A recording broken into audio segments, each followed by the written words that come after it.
Hi! On the Woodpecker today, I was asked to make another urn.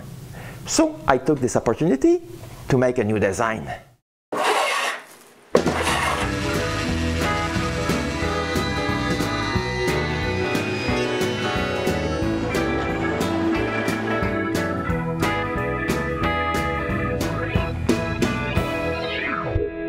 I know that I make a lot of cremation urns, but it gives me the opportunity to try new designs like this one.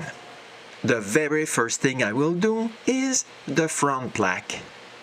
As usual, I'm going to use Aspire for this, and you will see that it's quite easy. After selecting the job size, I slide the art model on it. When it has the size and the position that I want, I add the ribbon. As for the art, I size it to my liking and put it in the center. I want to add a jigsaw pattern on top of the art because it was Jean's hobby.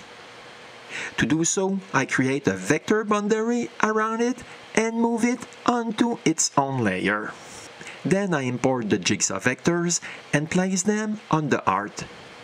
Next, I cut the lines that are around it.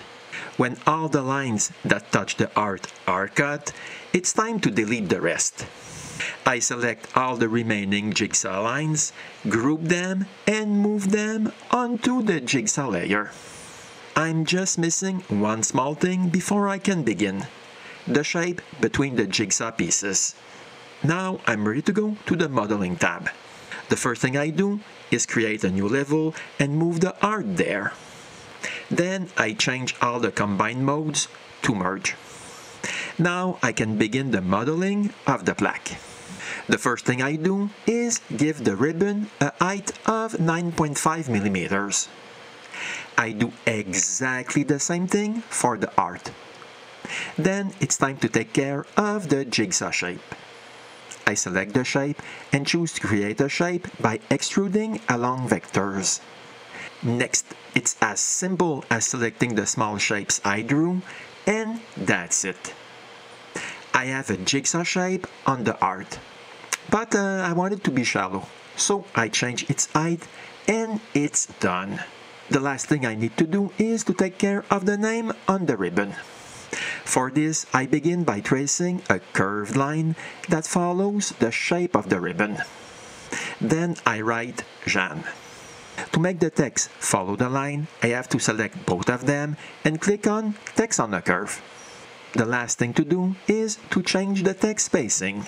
In the Modeling tab, I just need to make a flat profile shape and Jean is written on the plaque. That's it. Making this plaque is as simple as that. Now I just need to go inside the shop and carve it.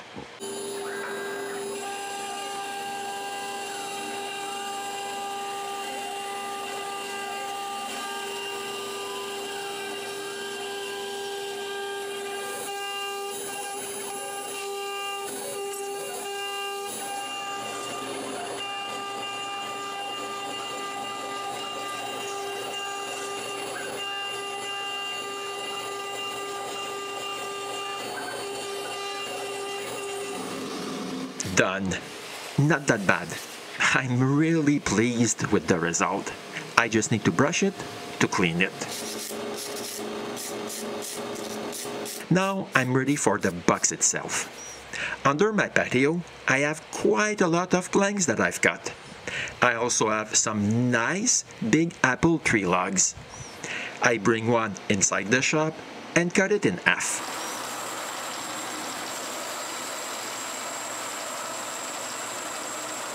After a while, I realized that the log is bigger than what my saw can handle. So I cut one bump so I can finish the cut. Before I can cut planks out of this, I need straight surfaces.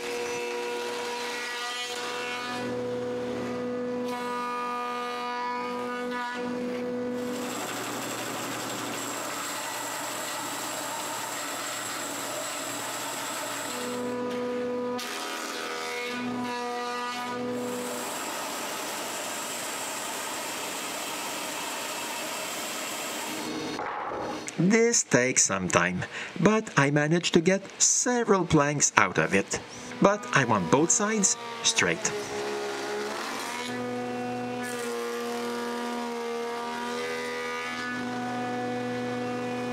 When I'm done, I'm quite disappointed with this wood, but I want to use it anyway, so I decide to make the corner blocks out of apple wood.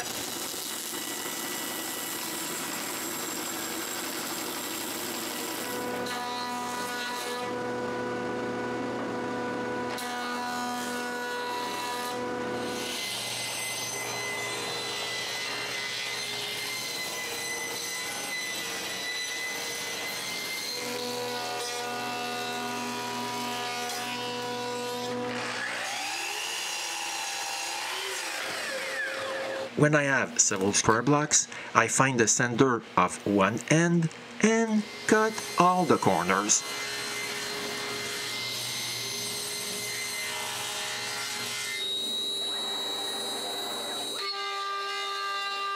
And it's a go to begin to make the urn's corner. Just like for the plaque, I use my CNC, but this time with a rotary job in a spire. After entering the cylinder's dimensions, I can use the gadget that creates fluting on the cylinder. I fill the form with what I want and end up with all the lines I need. I look at what this will look like and I make the tool paths with a ball nose router bit. This is what the corners will look like. To continue, I have to widen my working space. I need to make some end cuts and also some grooves for the sides. I begin by laying out some guidelines. Then I make the lines. Next, I can make the tool paths. I begin with the two grooves. Those are pretty simple. They're only profile paths centered on the line.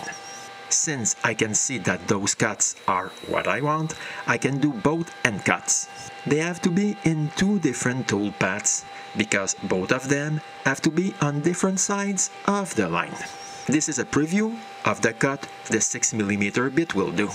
To have a better idea of the final product, I will also simulate the fluting. Not bad. Seriously? It's not that bad. But actually, my blank is really not round.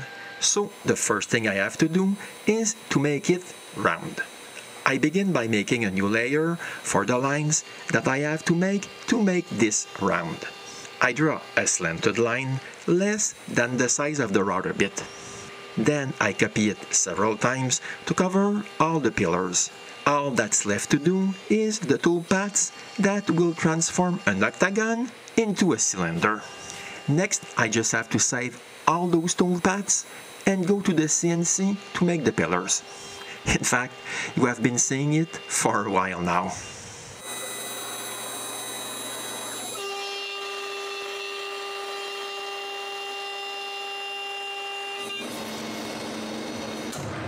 Now that the CNC has finished the job, I need to sand it. For this, I use the lathe.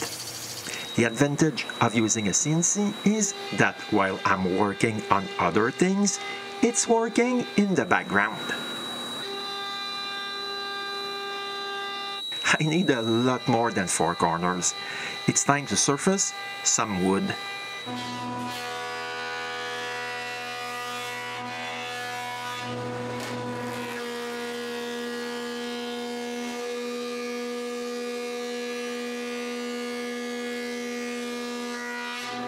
I had issues with some pillars.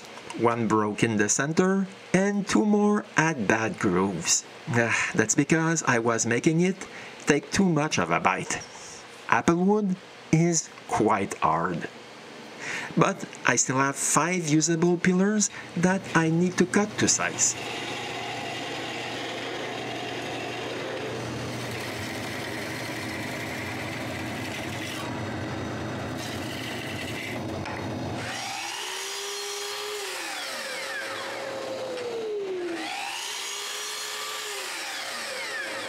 Now that I have all the corners, I need to take care of the sides.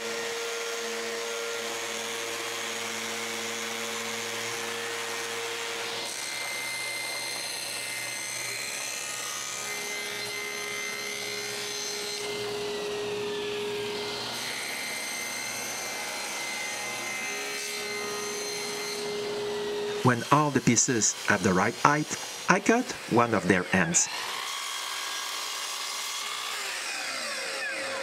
Then I cut the side with two pieces, one on top of the other. This is a short side. We're using it to figure the size of the long sides. When we're satisfied, I cut them.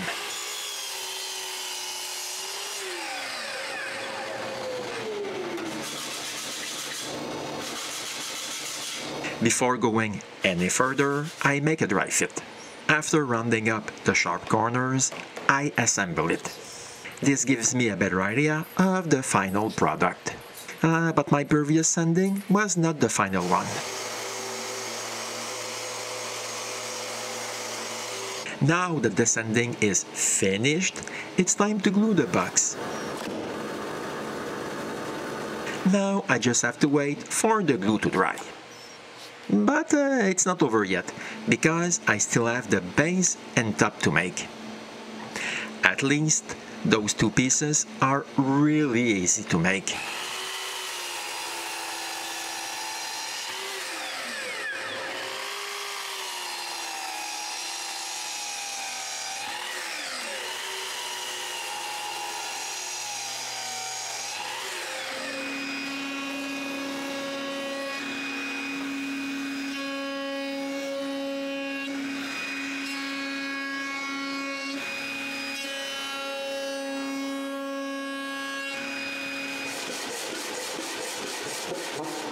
Now I have one small problem. One side of the box is not completely straight. I fix this with a big piece of sandpaper. I'm missing some blocks to screw the top in place.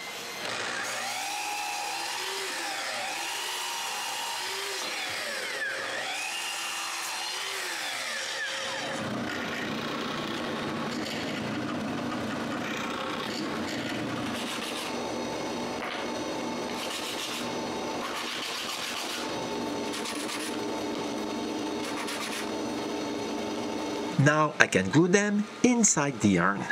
While the glue dries, I can sand the base and top.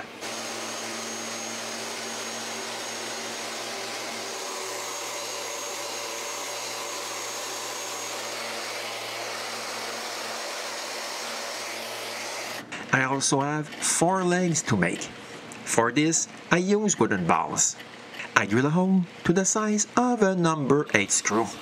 Then a shallow, bigger one for the head of the screw.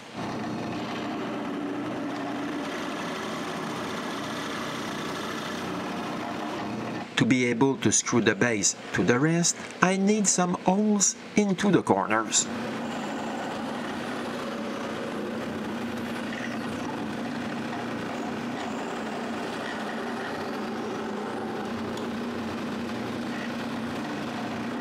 To transfer the position of those holes, I use cut-off nails inside them.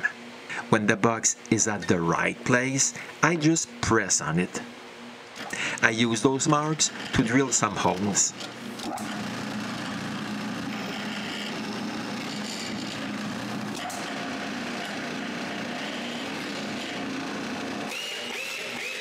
This way, I don't have any surprises when I try it in place. I still have more holes to drill, but this time it's into the top.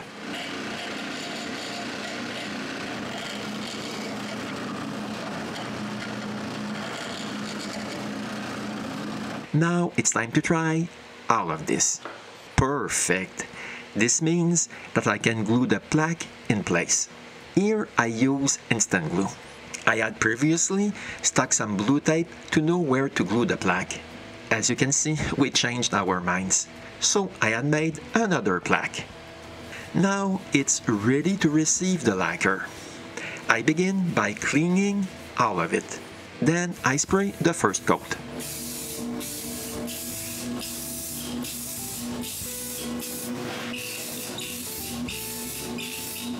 After an hour or so, I rub everywhere with steel wool and spray another coat of lacquer.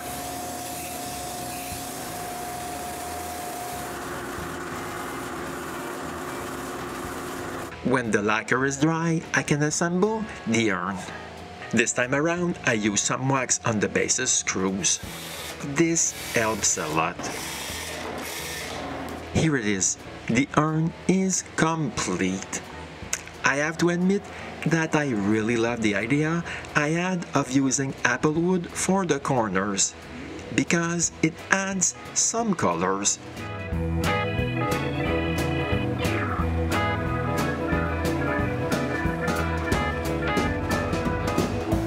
This was the urn for my brother-in-law's mother.